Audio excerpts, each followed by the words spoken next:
The year is 1988, and Senator Joe Biden is lying on a hospital bed, clinging to life by the grace of God. A priest had been sent in to read him his last rites. What's happening? Where's Jill? You're not well, Mr. Biden. The doctor sent me in here. I'm going to read you. I'm sorry, ma'am, but you can't go in there. I'm Jill Biden. I'm his wife. You can't go in, miss. They're reading him his last rites. Through this holy anointing, may the Lord in his love and mercy help you. Get away from him. He's not dying. Why are you reading him his rites? Joe, what's going on? I don't know, honey. Mrs. Biden, Mr. Biden, the results of his spinal tap came back in, and they're not good. I've had an aneurysm the whole time, and only now it shows this ugly head. The doctors say this is the surgery I need to have any hope of surviving. There's still a great chance I'll die in the few hours on the operating table, but I'm not afraid. I'm not afraid of dying or what lies on the other side. I've done all I can in this life. I've become the man I've always wanted to be. I'm proud of you kids. I know you're going to take good care of your mother and sister. Don't talk like that, Dad. Yeah, don't talk like you're going to die. You're going to make it. When I was a little boy, my mother used to say, Joey, nobody's better than you. You're not better than anybody else, but nobody is better than you. Then my grandfather taught me something I'll never forget. One day, he was arguing with some of his friends about a couple of politicians. He said to them, someone honest is what we need in this city. We need someone modern, like Bill Scranton. What good is modern going to do for us if it's going to stab us in the back when we're not looking? It's time for Patrick to move out and Scranton to move in. I give up on you lot. Hey Joey, come over here. I'll talk to someone who's going to listen. Joey, you're probably wondering why Grandpa likes Patrick so much. No, I'm not wondering. Look, Joey, I'm going to tell you the difference between Bill Scranton and Patrick. This is a life lesson for you. Okay, I'm listening. If I was to ask Patrick for a favor, he's going to tell me either yes or no. If he says no, it might be hell no, you got to be kidding, Ambrose. But at least he's going to tell me straight to my face. Bill Scranton, on the other hand, he lives the high life, lifetime membership at a country club and whatnot. If I ask him a favor, he's going to invite me over to tea at his mansion. He'll say, what can I do for you, Ambrose? And then I'll tell him my problem. Sure thing, Ambrose, Bill will say. Be happy to help you.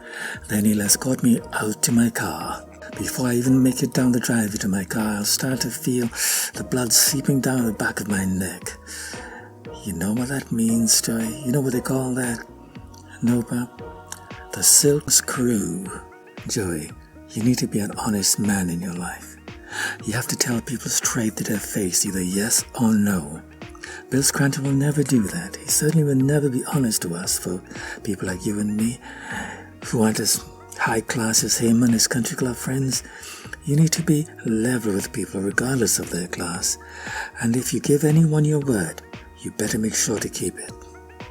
Many years later, while in college, I went to the Bahamas for spring break, and that's when I met her. Hi, I'm Joe. Hi, Joe. I'm Nelia. So, Joe, what brings you to the Bahamas? I'm just on spring break.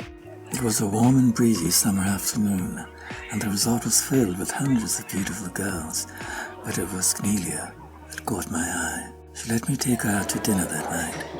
I couldn't afford the fancy restaurants that she deserved, but she didn't care.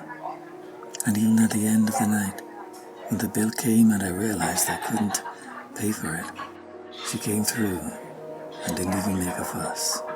After that night, I knew she was the one. I'd found her. I'm so embarrassed. Don't be. It happens to my dad all the time. It's almost 10 years later, and I'm more in love with her now than the day we met. We have 3 beautiful children in a house in North Star. It's March 1972 in Wilmington, Delaware, the day of my official announcement of my intention to run for the Senate. I look into the mirror and I say to myself, it's time to change America, Joe. Just like Kennedy did, just like Luther King. You're the underdog here, the dark horse. They say Boggs has the experience. They say Boggs has the popularity. They say he's left Democratic challengers on the roadside. But you know you can win this. Show them your determination. Show them your conviction. Show them that you're going to be the man to change things. That you're going to tell them how it really is. The plain facts, up front, an honest politician, an honest man. Plenty of them will doubt you and your ability, but deep down you know you can win this. You ready, Joey? As ready as I'll ever be. Your mother called. They're going to meet us there. Kids all dressed? Yeah? Let's get some music happening. Yes, perhaps a bit of Hey, isn't that your ad playing, Joey?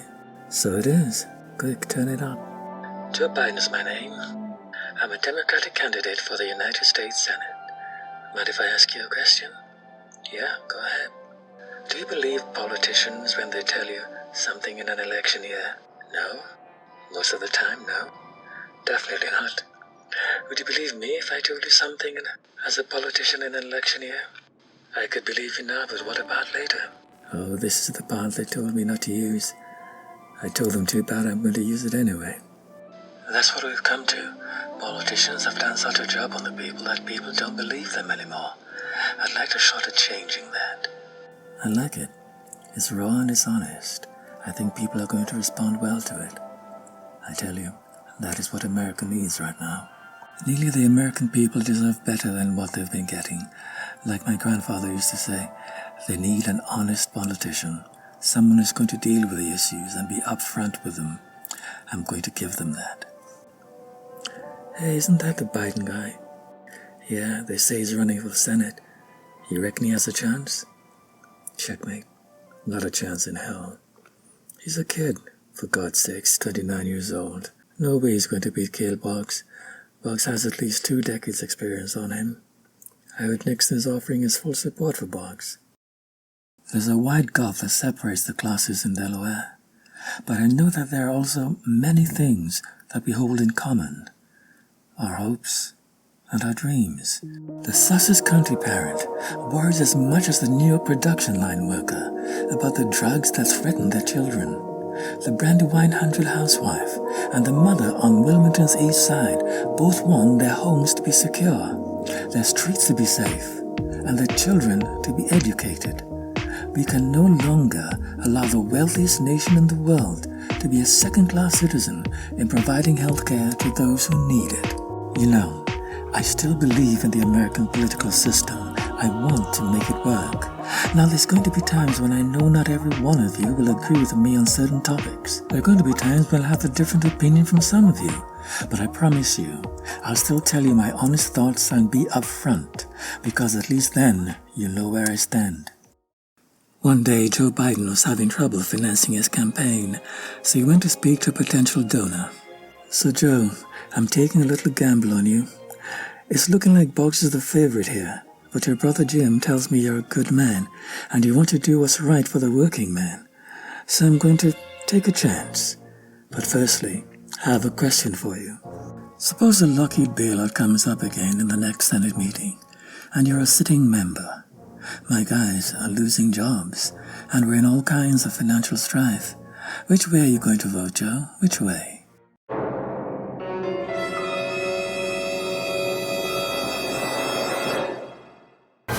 If you're asking me to take sides on a particular issue, if you're asking me to take sides, you can take your check and shove it. Now, Joe, come on, he's only asking. I'm done here.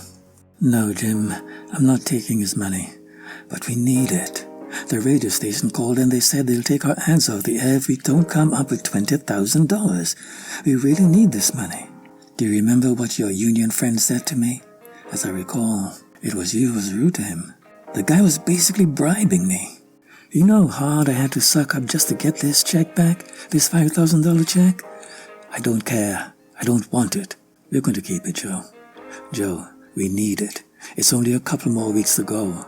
We're closing in on Boggs, and we can't afford to lose any of the radio heads. Look, I'm not happy about it, and I'm definitely not going to be swinging any votes for him. I'm proud of you, honey. Really? You stood up for your principles today. I believe in you, and I think you're going to win this. We'll come up with the 20,000 somehow. I have the answer. We'll use the house at North Star's collateral for a loan. It's almost 2 weeks later, and I still can't believe we did it. At first it wasn't the great feeling of victory I'd expected. I didn't feel like the winner at first. I felt more sad. Sad that I had taken Bog's spot. You ran a good race, Joe. A good race. I'm so sorry. I'm so sorry.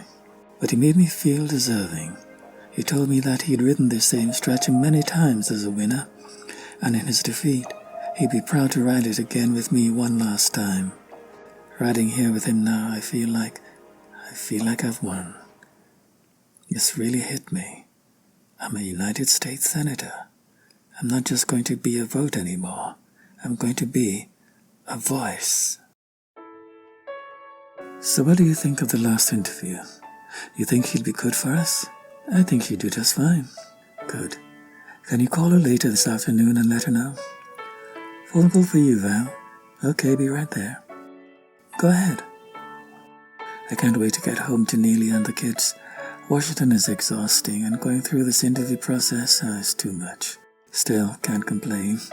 It's only a few more weeks till my official inauguration. Joe, what is it, sis? What's wrong? We need to get back to Wilmington.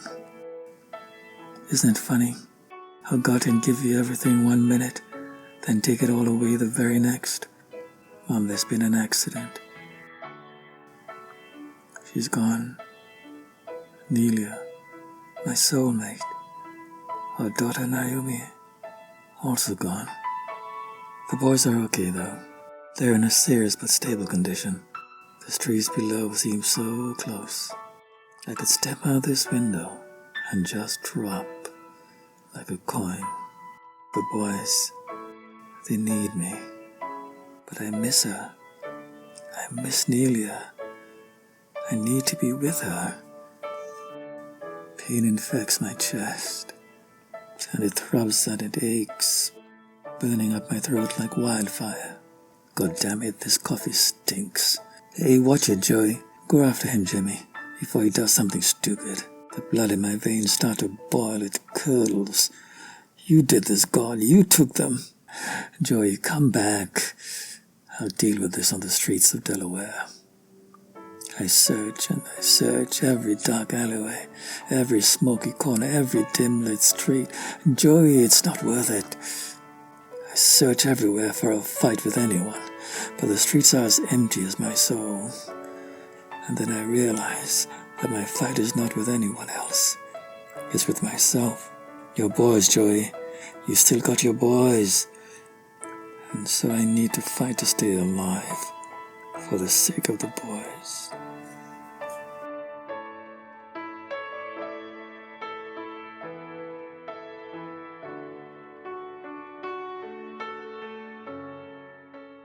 Two years later, in 1975, I made a phone call. Hi, is this Joe? Speaking. Hi, this is Joe Biden. I was wondering if you were interested in going out tonight for dinner. Hi, Joe. How did you get my number? Oh, sorry. My brother Frank, he gave it to me. Oh, I see. I can't really go out tonight. I already have a date. Is there any way you could postpone it? I'm only in town for 1 day, and I really wanted to meet you. Well, look, maybe give me an hour, and I'll get back to you. Oh, so you know Brad as well? Unfortunately, I do. Yeah, I didn't really like the smell of that guy either. So, what's it like being a single father? The hardest thing in the world, but at the same time, the most rewarding. Thanks for taking me out. I really had a good time. Me too. I'd really like to see you again. Yeah, I'd like that too. How about tomorrow? Okay, sure. Great. The following year, in 1976, I was shaving when I overheard my boys arguing. Tell him, Bo. No, you go. Good morning. Dad, Bo thinks we should get married. What are you saying, Bo? We think you should marry Jill. You know what? I think that's a great idea. Really, Dad? You really think so? I really do think so. Looking back on the past few years, I never would have thought I'd make it to the end of my term as senator. Senator Biden, your son Hunter is on the phone. Did you want me to tell him you called back? No, I'll answer it. Hi Hunter, what's wrong? Nothing, Dad. I just wanted to hear your voice. Are you going to be home soon? Me and Bo miss you, Dad. I miss you guys too. I'll be home soon, I promise. Let Auntie Val know I'll be back early. Okay, Dad. I'll let you get back to work then. Love you. Love you, sport. I'm going home early today, Sandra. Let the others know I've gone. Oh, and thanks for answering the call. And remember that anytime those boys ring, I don't care if I'm in the room with Henry Kissinger, come and let me know. A year later, in 1977, I had to take a 10-day trip overseas, so before leaving I said to her, I can't do this anymore, Jill. I can't wait any longer. I need an answer. I've asked you at least 5 times. I told you I'm not ready. Well, you're going to have to decide. Either you marry me or I'm out. I love you too much to be just friends. But Joe, that's my decision. I'll be back in 10 days. I need an answer then. Attention passengers, this flight will land in Washington, D.C. in approximately 1 hour. Please stow away any loose items in preparation for our descent. We hope that you have enjoyed your flight with South African Airways. Can I get you anything before we pack away the food, Senator Biden? No, that's fine. No worries. This flight is taking forever. I just want to touch down and get the answer I've been waiting a whole year for. Bringing up Bo and Hunter as a single father and as a United States Senator would have been impossible without help from friends and family. That's why I know that if Jill says no to me, even though it'll hurt like hell at first, I'll find a way to pull through. Yes, it seemed like such a great idea at the time, but nothing ever goes the way you plan or hope for. There she is, so beautiful. These 10 days have seemed like an eternity, all because I'm waiting to hear one word, one simple word. So what's your answer? Yes, I'll marry you. I love you too much. I can't give you up. I was hoping you'd say that.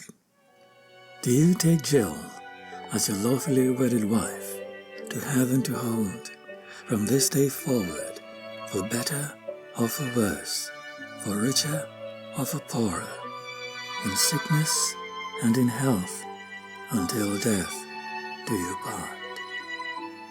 Till death do you part? Till death do you part? Death.